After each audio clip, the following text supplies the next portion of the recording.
அவங்க யூஸ் பண்ண வார்த்தைகள் எல்லாமே ரொம்ப ஏன்னா நம்ம கஷ்டப்பட்டு ஒரு விஷயம் பண்றோம். ஒரு பெண்ணா நின்னு ஒரு பொட்டிக்கு எடுத்து கொண்டு போய் ஒரு இடத்துல கொண்டு போய் கொண்டு வரோம். தப்பு அதுக்குரியது ஈஸியா நீங்க ஏன் பிச்சை எடுக்கிறீங்கன்னு சொல்லி ஒரு வார்த்தையை பிச்சை எடுக்கிறீங்கன்னு சொன்ன வேர்டு முதல் தப்பு. ரெண்டாவது அவங்க வந்து கேடுகட்ட பொண்ணுனோ கேடுகட்ட ஏதோ ஒரு வேர்டு எனக்கு ஞாபகம் இல்லை யூஸ் பண்ணியிருப்பாங்க. அண்ட் அகைன் எனக்கு சாபம் விட்டுருக்காங்க எண்ட் ஆஃப் த வீடியோவில். இவங்க இதுக்கப்புறம் வந்து 10 ரூபாய்க்கு கூட இவங்களுக்கு ஒன்றுமே போகாது, நான் வந்து கீழே விழுந்துருவேன்ற மாதிரி சாபம் விட்டுருக்காங்க. கடவுள் பார்த்துக்கிட்டு.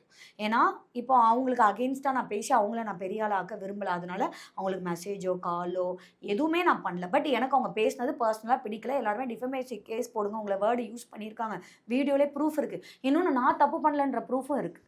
அப்போ நான் தப்பு பண்ணாத போது ஒருத்தங்களை இப்படி பேசியிருக்காங்க அப்படின்னா அது எவ்வளோ பெரிய தப்பு.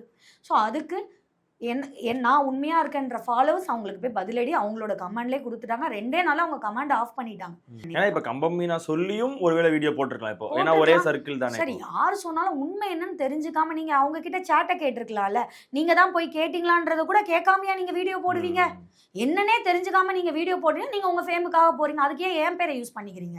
வேற யார் பேரையாவது யூஸ் பண்ணிக்கோங்க, என் பேரை ஏன் யூஸ் பண்ணிக்கிறீங்க?